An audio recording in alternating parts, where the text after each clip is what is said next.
Buscando voltar a vencer após 3 empates consecutivos, o Guarani segue se preparando para o duelo deste final de semana contra o CRB. E depois veio uma sequência extremamente complicada, desgastante, mas agora nós temos que nos preparar bem, está vindo uma outra sequência muito difícil de jogos, nós não podemos utilizar esses empates como uma âncora para os nossos desempenhos futuros. É claro que nós temos que utilizar o que aconteceu nos jogos como aprendizado para que a gente possa continuar evoluindo em termos da implementação do nosso modelo de jogo, para o Guarani ser mais consistente no ponto de vista do desempenho, para que nós possamos fazer apresentações melhores e, consequentemente, aumentar a nossa chance de conquistar os resultados que a gente está trabalhando tanto para ter. Também em entrevista à Rádio Bandeirantes, o comandante Bugrino falou sobre o principal motivo dos empates terem acontecido. Então, os jogadores estão conseguindo suportar bem do ponto de vista físico.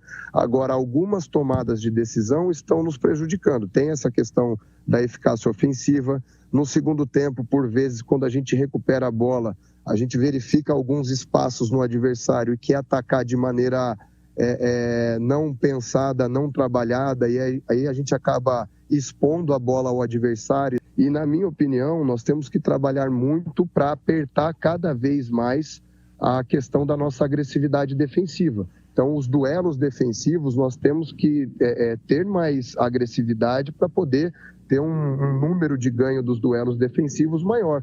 Agora, contra o 19º colocado, o Bugre, mesmo que precisando de uma combinação de resultados, tem a oportunidade de retornar ao G4 após uma semana inteira de preparação.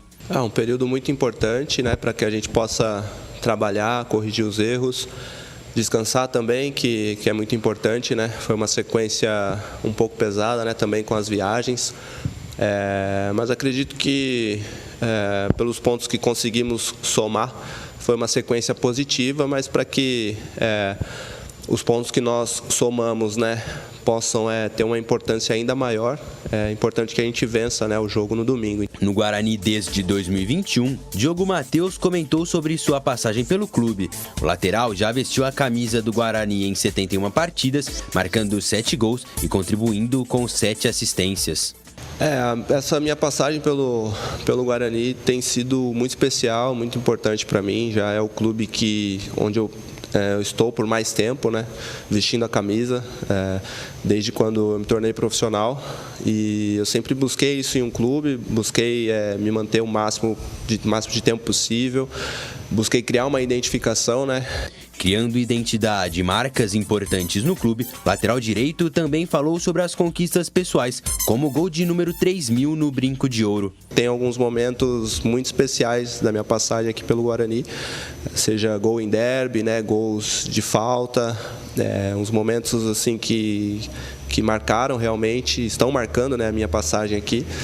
E assim, foi uma surpresa, né, saber disso, nem fazia ideia ali quando, né, você comentou comigo, nem fazia ideia desse dado aí do gol 3.000, e eu fico muito feliz, né, só torna ainda mais especial a minha passagem aqui pelo Guarani.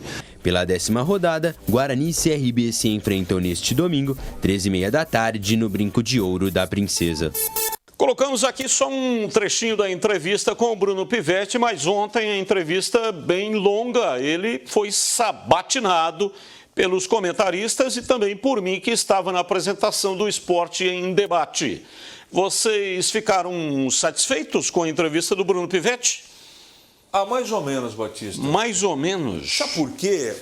O Bruno é um cara muito educado e muito polido. E ele é muito capaz como treinador. 50 minutos de entrevista, mais ou menos. Então, as respostas são muito longas e muito didáticas, Batista. Ele precisava, na hora da comunicação, eu não estou dando sugestão não, tá? Para que eu ficasse satisfeito, ser um pouco mais direto, não é? Eu, por exemplo, perguntei sobre a preparação física. O Guarani começou com um preparador físico, que era o preparador físico do Moser, e agora tem outro. Eu sei que tem os preparadores que são fixos do clube, mas quem comandava era um, hoje é outro. E era simples, o time está mal preparado? Aí ele defendeu todos os profissionais, eu acho que foi ético, como ele sempre é, sempre educado, fala fácil, fala bem, só que não respondeu se o time dele está ou não mal preparado. ele colocou uma coisa sobre a preparação física que eu gostei e eu não tinha pensado a respeito. Essa é a opinião do Gleger, não é? Ele disse que, por causa do início do trabalho, são 9 jogos apenas. São 64 dias, hoje 65 de trabalho. Ninguém faz milagre. Então, em virtude do ajuste tático do time ainda e de alguns excessos de passes errados, o time tem sofrido sem a bola mais do que deveria por causa de erros técnicos. Passe errado. Isso eu não tinha pensado, Gleger, e isso justifica um pouco em algumas partidas, que foi o que aconteceu no segundo tempo da equipe do jogo contra a Chape e que aconteceu muito em Muriaé contra o Tombense, muito. Você pega, aí depois da entrevista, eu peguei os dados estatísticos dos 2 jogos, ele tem razão.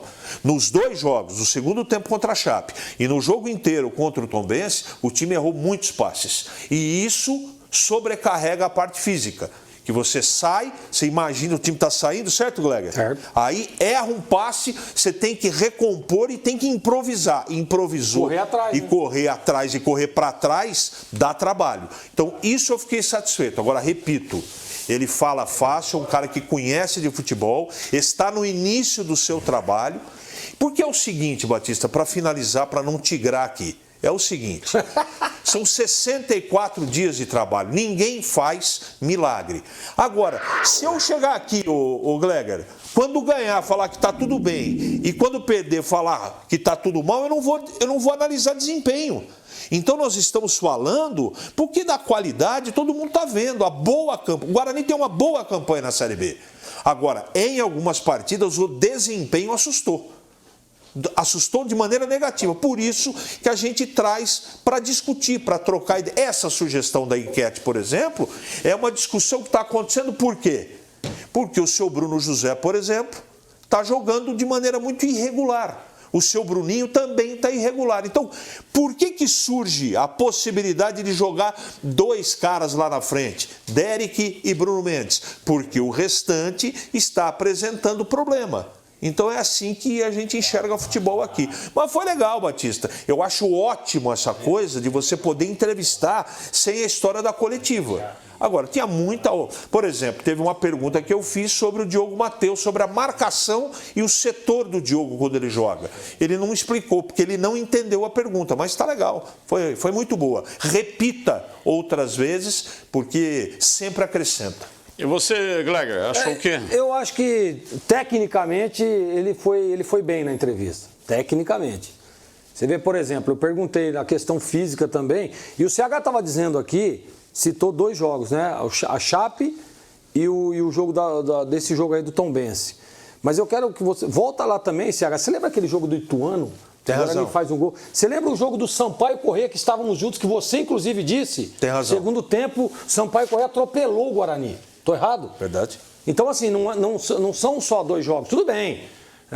Sampaio Corrêa, o Guarani ganhou de 2-0, mas nós estamos analisando o desempenho. Está mais fresco na cabeça da gente, mas você tem razão. Exatamente. E o time que venceu também aquele jogo contra o Ituano, mas, poxa vida, dá pra gente perceber que se o Guarani consegue manter, por exemplo, um nível, como fez o primeiro tempo contra o Tombense, como fez o primeiro tempo contra a Chape, como fez o primeiro tempo contra o Sampaio Corrêa, se ele consegue manter aquela intensidade, o nível...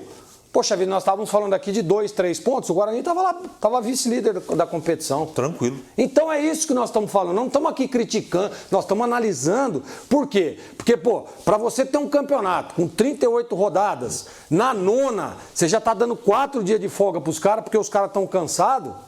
Como é que vai fazer lá na 20ª, 25ª? Então é esse equilíbrio que nós estamos pedindo. E ele, tecnicamente, ele explicou de forma muito competente, diga-se de passagem. E explicou até a folga, pergunta sua. Exatamente. A folga de 2 dias e meio. Que foi um conjunto, que foi a logística ruim, que chegaram aqui em Campinas, lá de Muriaé, na segunda-feira, às 2h da tarde. Legal, dia e meio de folga. Hein? 1 dia e meio. Não é 1 dia e meio de folga, Batista. Não é 1 dia e meio de folga. Sabe por que não é? Porque não conta o Porque sábado. você tem o quê? Você tem um elenco ou você tem um time? Você tem que dar... vou dar folga. Você faz a análise, tem 3, 4, 5, 7, 8, 10 jogadores que estão cansados. Opa, leva os caras lá pro campo. leva os caras para fazer uma banheira, leva os caras para fazer uma recuperação ativa. E os outros que estavam jogando? Os outros que não jogaram, sábado você conta o treino, que foi o rachão? Não dá para contar. Domingo, que foi o jogo que os caras não participaram do jogo, não dá para contar. Segunda-feira, mas teve a viagem, beleza. Terça, então são 4 dias, não é um dia e meio. Não é um dia e meio. O jogo então foi no nós domingo, estamos falando correto? da folga do elenco. O jogo foi no domingo. Foi no correto? domingo, correto. Aí o time voltou na segunda, chegou Correto. aqui na hora do almoço. Correto. Então você tem segunda, meio-dia de folga. Terça, o dia inteiro, reapresentou na quarta de manhã. Você prestou atenção Você no que ele prestou atenção falou? no que eu te falei ou não? Sim, mas ele disse que os jogadores que não jogaram estiveram treinando. A folga era para o elenco que jogou Eu não ouvi lá. ele falando isso. Foi isso que ele falou. Eu não ouvi ele falando Olha, é o isso. seguinte, Mas tudo bem. Com relação a esse Falou do lance aqui grupo do de não pênalti, relacionados. ele falou também sobre isso. Eu perguntei se o Guarani vai encaminhar algum ofício para a CBF. Ele disse que o Guarani solicitou. Só tira a tarja para a gente aí, vamos ver de novo o pênalti. De novo o pênalti aí, ó. Essa imagem é claríssima. Essa imagem por trás, dá para a gente ver claramente que houve o pênalti. E aí o Bruno Pivetti disse que o Guarani solicitou à CBF, antes de encaminhar qualquer ofício, ele solicitou o áudio do VAR, que a CBF está fazendo isso, ela está disponibilizando aos clubes o áudio do VAR. Então o Guarani solicitou para tentar entender o que é que o árbitro de campo conversou com a moça, né? Havia uma árbitra, Charlie, a árbitra, o que é que ela conversou com o árbitro de campo para ver o que é que eles marcaram, para depois o Guarani ver se vai encaminhar ou não uma reclamação formal para a CBF. Eu também gostaria muito de ouvir o que é que eles conversaram, porque, olha, sinceramente, não tem como você brigar com a imagem, pô. Não é lance de interpretação. Quando não tinha o VAR, Meu Deus, valia o que o árbitro interpretou no campo. Ele poderia errar ou acertar dentro da interpretação dele. Agora, brigar com a imagem é uma coisa que não dá, ué. Não tem como você... O que o motivado e incompetente diria sobre esse lance aí? O motivado, incompetente motivado, é sempre o cara que tem ótimas ideias e todas péssimas, horrorosas. Eu tenho a impressão que nem o árbitro perguntou e nem ela falou nada. Ela deve ter falado alguma coisa e falou, olha lá, ele estava ali do lado, ó, tô próximo do lance, não foi nada. Pode ser. Pode ser. Claro que foi isso. Pode não ser tem que outra. ele tenha chamado para ele a responsabilidade. Tô aqui do lado, não foi nada, segue o jogo. Porque ele estava próximo ali, ó. Aí, ó, olha aqui, ó, olha onde ele está ali, ó. Tem uma coisa, de frente. Tem uma coisa que aconteceu nesse lance aí, que ele pode ter levado em consideração, mas não justifica, porque foi pênalti escandaloso para mim, tá? Foi. Claro. O Neilton atrasa o passo justamente, porque ele é um cara experiente, inteligente, atacante, para tomar o tranco mesmo. E tomou e foi pênalti. Então pode ser que ele tenha interpretado, porque eu lembro desse jogo claramente, você fez comigo esse jogo, Lega, não é? O Neilton entrou muito bem, ele tomou 10 faltas, ele marcou 2 contra o Neilton só. Então não sei se ela interpretou que ele se jogou, mas ele errou, foi pênalti claro.